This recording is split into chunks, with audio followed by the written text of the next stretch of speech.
नमस्कार, मी शिल्पा. लक्षवेध या कार्यक्रमात आपल्या सर्वांचं स्वागत. आजचा आपला हा विषय खूप वेगळा आहे. वेगळा यासाठी म्हणेल कारण हा खेळ जास्त कुठे खेळताना दिसत नाही. या खेळाचं नाव आहे मल्लखांब. याविषयी थोडक्यात सांगायचं झाल्यास मल्लखांब खेळाचा इतिहास अतिशय प्राचीन आहे असं मानलं जातंय, परंतु लिखित स्वरूपात फारसं आढळत नाही. रामायण काळात हनुमंतांनी मल्लखांबाचा शोध लावला असं सांगितलं जातंय.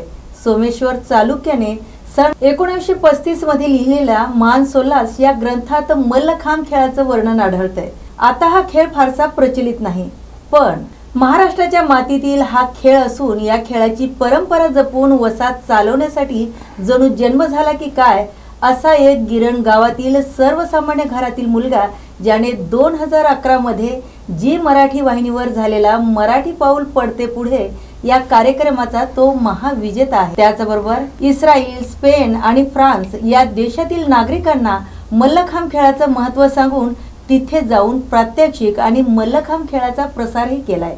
2015 मध्ये ऋतुराज स्पोर्ट्स अकादमी या नावाने गिरण गावात मल्लखांब खेळाची संस्था स्थापन केली आणि आता त्यात एकूण 200 मुलांचा नियमित सराव तिथे सुरू आहे. आणि त्याचबरोबर गेल्या 10 वर्षात 9 राष्ट्रीय तर 4 खेलो इंडिया पदक विजेता खेळाडू त्यांनी स्वतः घडवले आहेत. अशा अष्टपैलू आणि राष्ट्रीय मल्लखांब खेळाडूचं नाव आहे ऋतुराज गुरुनाथ शिरोडकर. नमस्कार ऋतुराज. नमस्कार. लक्षवेध या कार्यक्रमात आपलं मनपूर्वक स्वागत. खरं तर आजचा विषय खूप वेगळा आहे आणि याविषयी खूप सारे प्रश्न विचारायचे आहेत, पण त्याआधी आपल्याला सुद्धा आमच्या या कार्यक्रमात सहभागी व्हायचं असेल तर आमच्या या क्रमांकावर संपर्क साधून नक्कीच सहभागी होऊ शकता. त्यासाठी आमचा क्रमांक आहे 9023830338. ऋतुराज, मल्लखांब हा खूप अतिशय आणि प्राचीन खेळ आहे. आता सध्याचं जे चलन आहे क्रिकेट किंवा कबड्डी किंवा अदर खेळ आहेत, मग तू हे मल्लखांब मध्येच करिअर करायचं का ठरवलंय?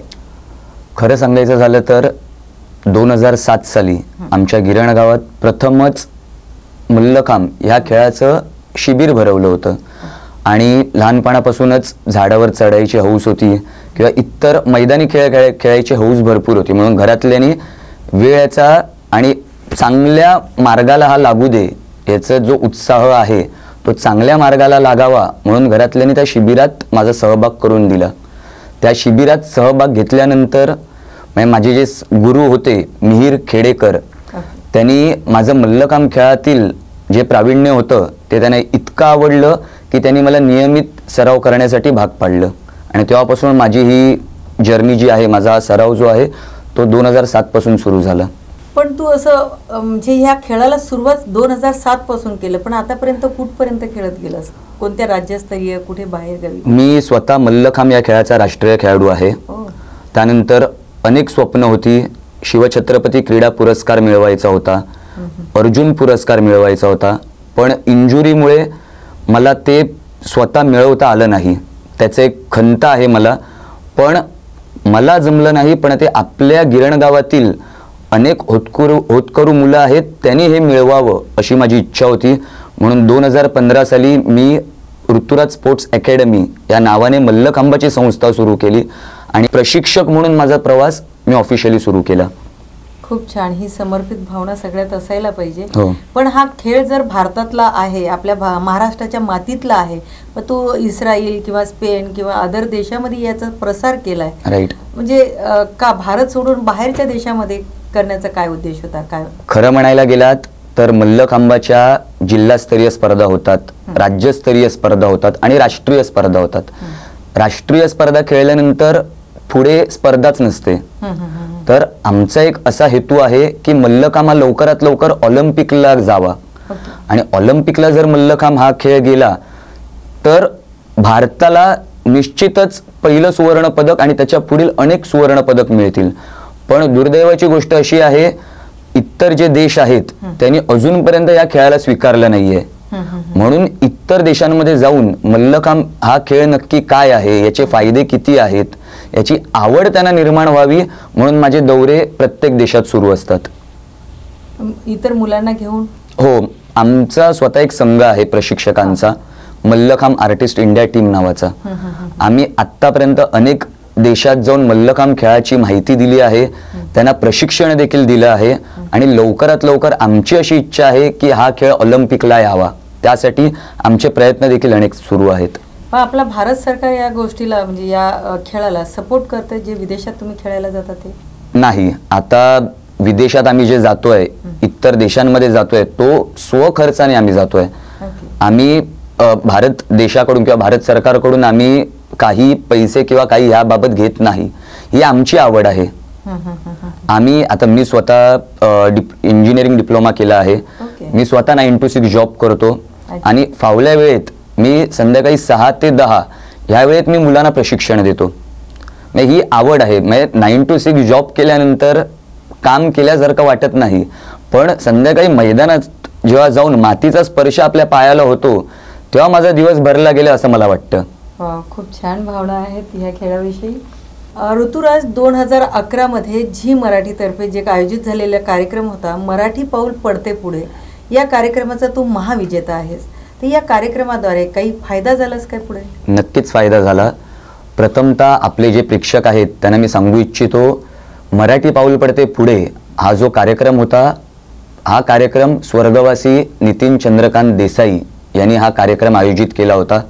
खरं तर ह्या कार्यक्रमांमुळे ज्या आपल्या अनेक असे लपलेले खेळ आहेत, मल्लखांब झाला, लाठीकाठी झाली, अशा अनेक खेळांना प्लॅटफॉर्म मिळवून देण्याचं काम नितीन चंद्रकांत देसाई यांनी केलं. आणि फायदा म्हणायला गेलात तर खऱ्या अर्थाने मल्लखांब हा खेळ आपल्या महाराष्ट्रात त्याच खेळामुळे प्रसिद्ध झाला आणि त्यानंतर मला अनेक अशा ऑपॉर्च्युनिटीज मिळाल्या.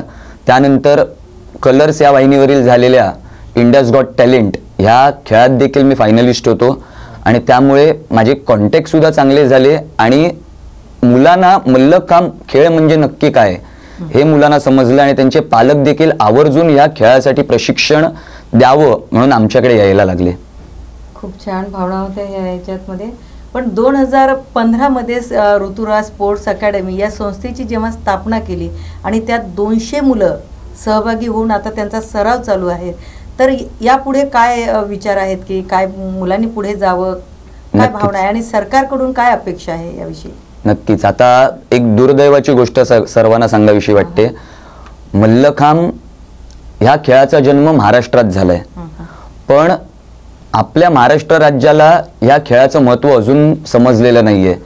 मध्य प्रदेश राज्याने मल्लखांब या खेळाला राज्य खेळ म्हणून घोषित केलंय आणि आज खरंच दुर्दैवाची गोष्ट आहे की आपल्या महाराष्ट्रातील मुलं आज जॉब्स पासून वंचित आहेत, पण मध्य प्रदेश राज्यातील जे राष्ट्रीय खेळाडू आहेत, राज्यस्तरीय खेळाडू आहेत, ते आज इन्कम टॅक्स, पोस्टात किंवा इंडियन रेल्वेमध्ये काम करत आहेत. ही आपल्यासाठी एक दुर्दैवाची गोष्ट आहे. खरं तर माझं महाराष्ट्र शासनाला एक हात जोडून विनंती आहे की आपण ह्या खेळाकडे कृपया करून बघावं, जेणेकरून माझ्यासारखी किंवा आमच्यासारखी जी पुढची पिढी आहे मल्लखांब खेळाची, ते नक्कीच गव्हर्नमेंट सर्वंट होतील, त्यांना देखील या खेळाचा फायदा होईल. नक्कीच. पण ह्या ज्या 200 मुलांना जो तू प्रशिक्षण देतोस, तर ह्या प्रेरणा कुठून भेटल्या की जे आपण आता खेळू नाही शकत इंजुर्ड झाल्यामुळे, तर मग आता तू इतरांसाठी करतो, तर ही प्रेरणा कुठून भेटली तुला हे सगळं करण्याची? याची प्रेरणा मला माझे गुरु मिहीर खेडेकर यांच्याकडून मिळाली. खरं सांगायचं झालं तर जेव्हा मी शिबिरातून माझ्या गुरुनी, माझे जे प्रशिक्षक होते मिहीर खेडेकर, त्यांनी मला लालबागवरून सायन येथे इकडे रोज यायला सांगितलेलं प्रशिक्षण घेण्यासाठी. पण त्यावेळेला परिस्थिती नव्हती, म्हणजे माझ्या घरातल्यांची परिस्थिती नव्हती किंवा माझी देखील परिस्थिती नव्हती की आपण रोज एवढा खर्च करून चिंचपोकळी ते सायन जायचं, प्रशिक्षण घ्यायचं आणि तिकडून परत यायचं, परत त्यांची फीस भरायची, हे जमत नव्हतं. पण मिहीर खेडेकर हे स्वतः माझ्या घरी आले. ते रोज मला नियमित पिकअप करायचे, मला सायनला घेऊन जायचे, माझी फी देखील ते भरायचे आणि रात्री येऊन मला 3 तासानंतर घरी देखील ते सोडायचे. म्हणजे परिस्थिती काय असते, म्हणजे आपल्याकडे काही नसताना आपल्या गुरुनी आपल्यावरती विश्वास ठेवला आणि विश्वास ठेवून आपण त्यांना काहीतरी मिळवून दिलं. म्हणजे त्यांची प्रथा जी होती, त्यांना देखील त्यांचं जे देखील हेच मत होतं की मल्लखांब खेळ कुठेतरी चालू राहिला पाहिजे. ती प्रथा जोडून ठेवण्याचं काम मला करायचं होतं आणि त्या अनुषंगाने मी आजही, म्हणजे त्यांनी फक्त एक वृक्ष लावलेलं, त्याचं वटवृक्ष करण्याचं काम मी केलंय आणि मला ते अजून करायचं देखील आहे पुढे जाऊन. पण तू आता 200 मुलांना म्हणजे त्याच्यापेक्षा जास्तही असतील, हो. पण या मुलांना तू जर तयार करतो तर या मागचा काय हेतू आहे की हा मल्लखांब फार खेळ पुढे गेला पाहिजेत, काय सांगशील याविषयी? मल्लखांब ह्या खेळाला पुढे घेऊन जायचंच आहे, त्यांना फक्त एक खेळाडू बनायचं नाहीये. म्हणजे आमचे त्यांना संस्कार देखील मल्लखांब शिकवताना असे असतात की तुम्ही मल्लखांब खेळात प्रावीण्य मिळवलं, तुम्ही आज राज्यस्तरीय खेळाडू झालात किंवा राष्ट्रीय स्तरीय खेळाडू झालात, तुम्हाला उद्या जाऊन शिवछत्रपती पुरस्कार मिळेल, अर्जुन पुरस्कार देखील मिळेल, पण तुमचं नातं एक मल्लखांब सोबत जोडलं गेलं पाहिजे. तुम्ही उद्या पुरस्कार घेतल्यानंतर मल्लखांब खेळापासून लांब जायचं नाहीये, तुम्हाला मल्लखांब खेळा पुढे चालू ठेवायचं आहे. म्हणून आम्ही मुलांना फक्त पुरस्कार मिळवायचा ह्या भावनेने शिकवत नाही, तुम्ही मल्लखांब खेळासोबत कसं जोडून राहायचंय, आपल्याला आपला खेळ कसा पुढे घेऊन जायचाय. आज क्रिकेट कसा वरती गेला, क्रिकेट आज गल्लोगल्ली खेळला जातो, तशीच आमची एक इच्छा आहे, माझ्याकडे येणारे जेवढे 200 विद्यार्थी आहेत प्रत्येक खेळाडूने एक तरी मल्लखांबाचं सेंटर ओपन करावं. आज मी जर 200 मुलांना शिकवतोय तर उद्या माझी 200 मुलं इतर 200 मुलांना शिकवतील, या भावनेने त्यांच्यावरती आम्ही संस्कार करत असतो. खूप छान विचार आहेत. पण मल्लखांब या खेळाला भविष्यामध्ये कुठे बघायला आवडेल?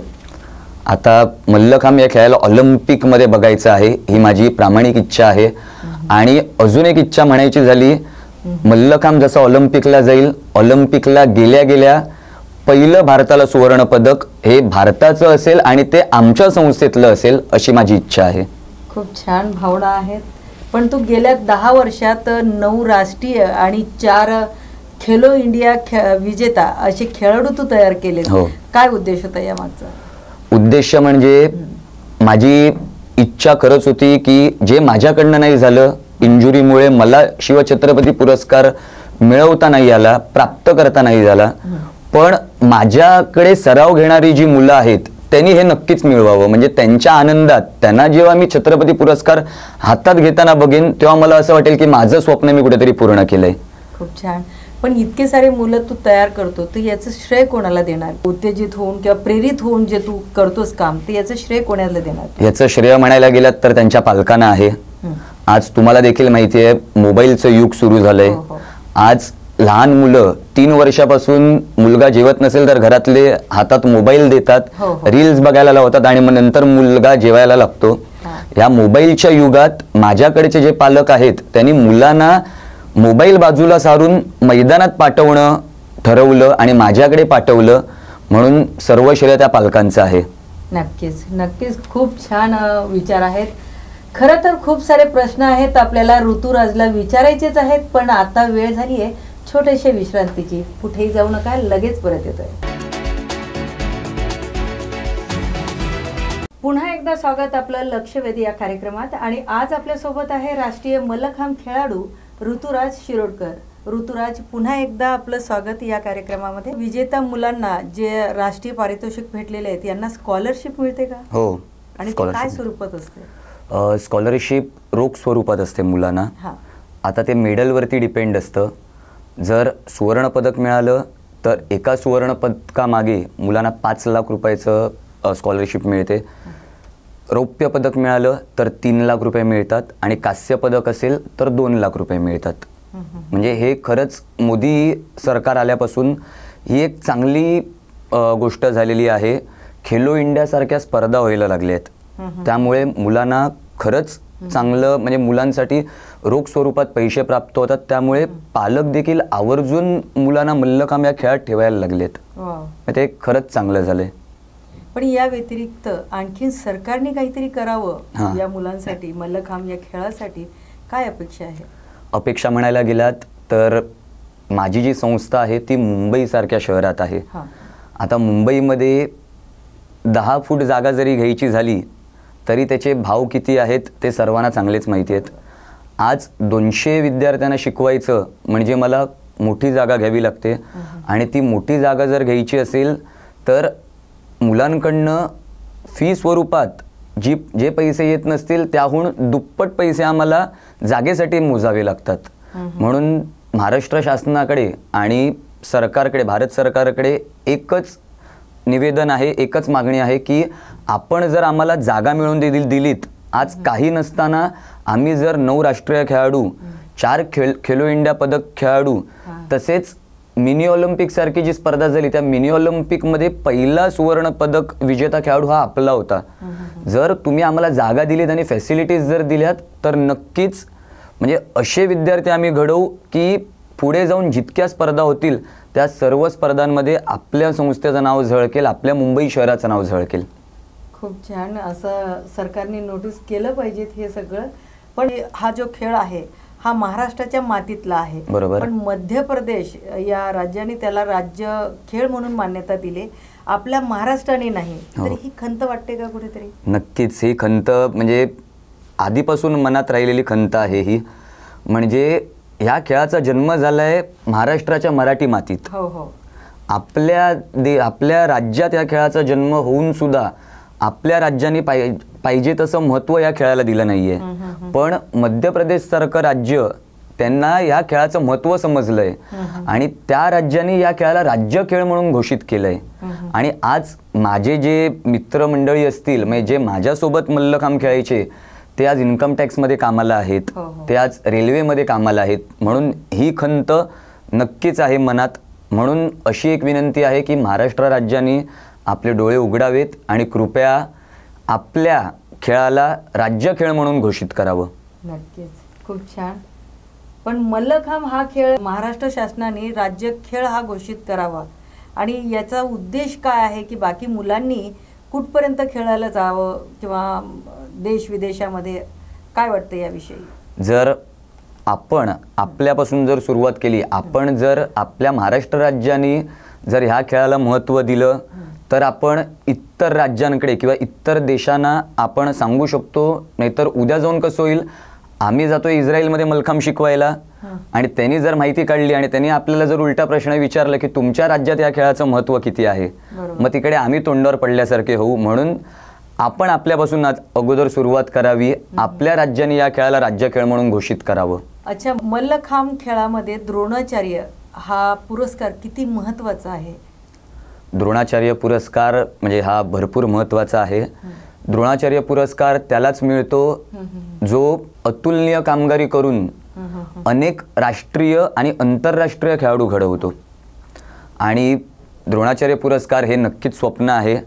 आज खेळत असताना दुखापतीमुळे शिवछत्रपती पुरस्कार हुकला गेलाय, पण एक दिवस नक्कीच असा येईल, देव बघत असतो आपले कष्ट आपण किती करतोय, आपण किती घाम गाळतोय या खेळासाठी, देव बघतोय. आणि मला नक्की माहिती आहे की कुठे ना कुठे जाऊन पुढे जाऊन आपल्याला हा पुरस्कार नक्की मिळणार आणि आपण तेवढे प्रयत्नशील असणारच. पण आता या खेळामध्ये जर समजा नवीन मुलांना यायचं झालं त्या मुलांना काय सल्ला देशील?